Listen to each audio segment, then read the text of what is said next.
Asad. Probability and statistic course में आज हम एक अदर प्रॉब्लम सॉल्व करेंगे, मतलब उसका प्रोबेबिलिटी भी हम निकालेंगे इस प्रॉब्लम में।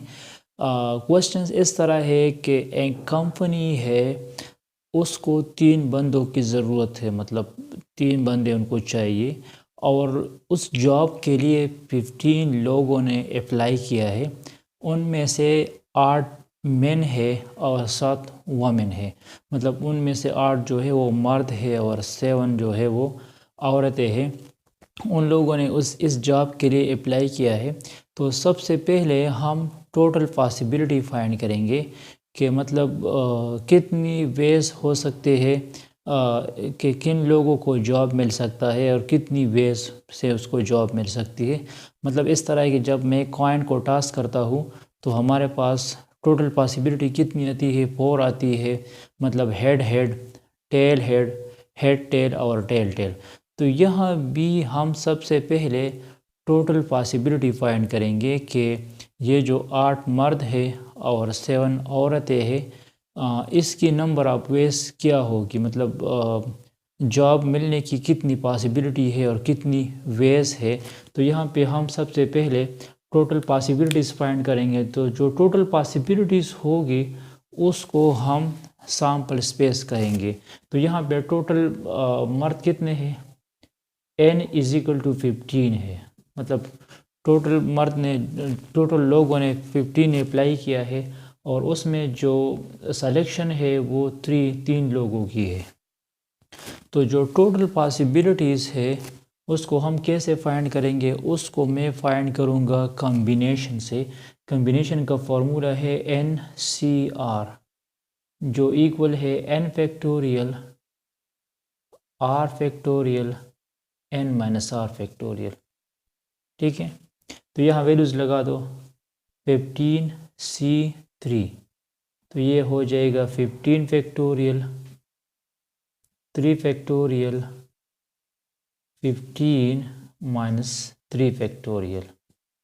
तो ये आ जाएगा 15 फैक्टोरियल 3 फैक्टोरियल 12 फैक्टोरियल।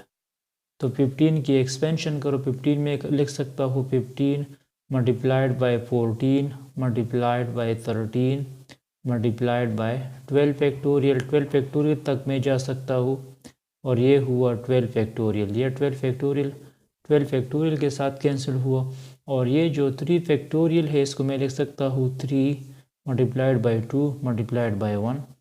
3 2 ज़ा 3 1 ज़ा 3 3 5 ज़ा 15 2 1 ज़ा 2 2 7 ज़ा 14।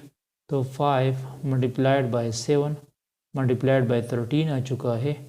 तो ये बन जाएगा 35 मल्टीप्लाइड बाय 13। तो इससे आ जाएगा 13 पंजी 65 13 3 39 455। मतलब 455 टोटल वेज है सिलेक्शन की। मतलब 455 वेज से हम इनमें से सिलेक्शन कर सकते हैं लोगों का। मतलब सिलेक्शन इस तरह कि मैंने सपोज़ एक M1 लिया, एक M5 लिया और इसके साथ W6 लिया। ये एक तरह का सिलेक्शन है। मतलब M1 M5 W6 इसकी हमने सिलेक्शन की। मैं इस तरह सिलेक्शन करता हूँ M1 M2 M3। इस तरह मैं पहले 3 मर्द लेना चाहता हूँ, ले सकता हूँ। इस तरह सिलेक्शन कर सकता हूँ W1 W2 W3।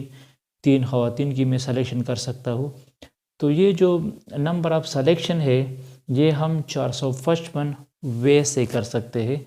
तो इसकी नंबर ऑफ़ टोटल सिलेक्शंस कितनी है, 455। तो इनको कहा जाएगा n ऑफ ओमेगा या n ऑफ s। ये बन गया 455। अच्छा, अब हम प्रॉपर मतलब सिलेक्शंस करेंगे, पॉसिबिलिटीज़ फाइंड करेंगे। All the 3 are men. मैं ऐसा सिलेक्शन करूँगा मतलब कि उनमें सारे जो है वो मर्द आ जाए। तो मर्द कितने हैं, अब पहला पार्ट में सॉल्व कर दूंगा।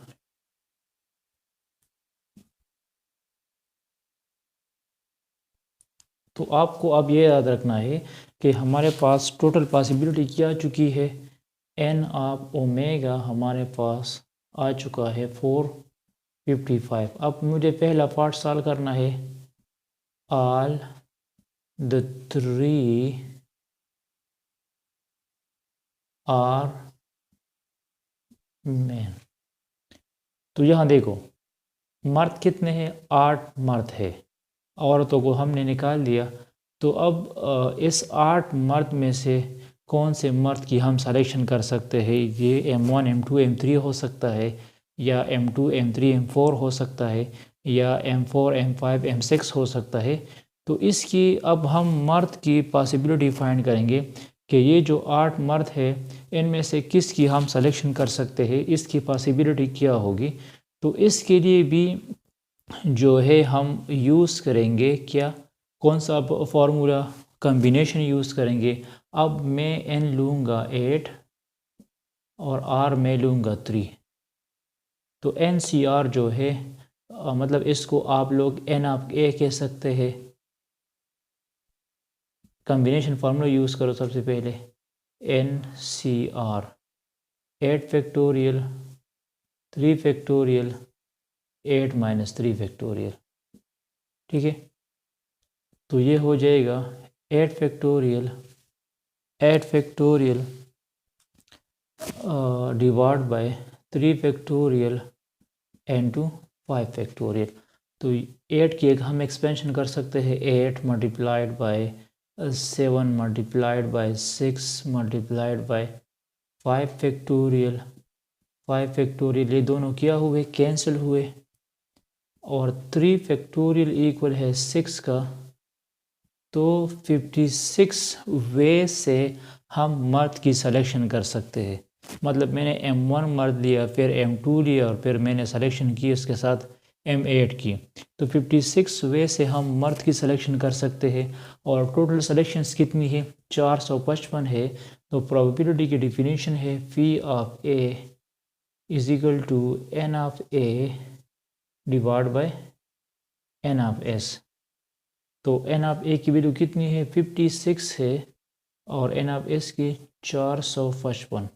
तो इतनी वे से हम इसकी सिलेक्शन कर सकते हैं। अच्छा, ये हमारे पास पहला प्रॉब्लम था। अब एटलीस्ट वन वोमेन आर, मतलब मुझे ऐसी सिलेक्शन करनी है कि उसमें एक औरत ज़रूर होगी, ठीक है। मतलब वो औरत एक भी हो सकती है, वो जो वमेन मैं लूँगा वो 2 भी हो सकती है, और वो औरत तीनों के तीनों भी हो सकती है। तो इसके लिए सबसे पहले हम जो टोटल पॉसिबिलिटीज़ है, टोटल पॉसिबिलिटीज़ जो टोटल पॉसिबिलिटी है वो फाइंड करेंगे। मतलब मैं लिख दूंगा 7C1 8C2। ये मैंने क्यों लिख दिया, ये मैंने इसलिए लिख दिया क्योंकि अगर मुझे एक वोमेन सेलेक्ट करनी है तो फिर मुझे 2 मर्द सेलेक्ट करने हैं। तो वोमेन कितनी है, 7 है, उसमें से मैं एक वोमेन को सेलेक्ट कर सकता हूँ। और मैन कितने हैं, 8 है, उसमें से मैं 2 सेलेक्ट कर सकता हूँ। फिर अगर मैं 2 वोमेन की सिलेक्शन करूँगा तो फिर मेन जो है वो एक होगा। फिर 8 मर्दों में से मैं एक मर्द को इसके साथ सेलेक्ट कर सकता हूँ। और अगर मैं तीनों के तीनों जो है वमेन लूँगा तो फिर मैं मर्दों में से किसी को भी सेलेक्ट नहीं कर सकता। तो ये आपके पास N ऑफ V होगा, ठीक है। तो 7C1 से आ जाएगा 7 factorial 1 factorial 7 minus 1 factorial multiplied by 8 factorial 2 factorial 8 minus 2 factorial. साथ में आप लोग लिख सकते हैं 7 factorial 2 factorial 7 minus 2 factorial into 8C1 से 8 आ जाएगा। ये 8C1 से डायरेक्ट आप लोग 8 लिख सकते हैं। यहाँ पे आ जाएगा 7 फैक्टोरियल 3 फैक्टोरियल 7 माइनस 3 फैक्टोरियल से 4 फैक्टोरियल आ जाएगा। और 8C0 से 1 आ जाएगा, इससे क्या आ जाएगा 1।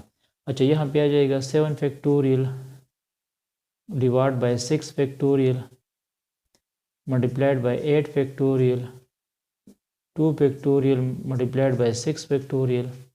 यहाँ पे आ जाएगा 7 factorial 2 factorial and two 5 factorial cross 8 factorial 8 आ जाएगा सॉरी, और यहाँ पे आ जाएगा 7 factorial 3 factorial and two 4 factorial आ जाएगा। ठीक है, अब इस तरह है कि 7 फैक्टोरियल की हम एक्सपेंशन कर सकते हैं। मैं लिख सकता हूँ 7 मल्टीप्लाइड बाय 6 फैक्टोरियल, तो ये 6 फैक्टोरियल के साथ कैंसिल हो जाएगा। मतलब इसको आप लोग कैलकुलेट करो, इसको कैलकुलेट करो, इसको कैलकुलेट करो, तो ये बन जाएगा n ऑफ b। ये क्या बन जाएगा? n of b।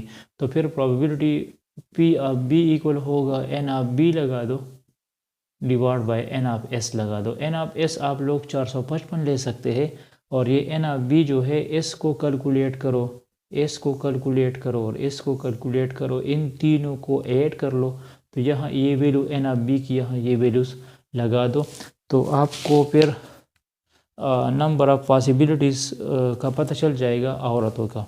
अच्छा, इसके बाद हम लॉज ऑफ प्रोबेबिलिटीज़ पढ़ेंगे। जो प्रोबेबिलिटीज़ के लॉज है वो हम डिस्कस करेंगे। Stay touch with us.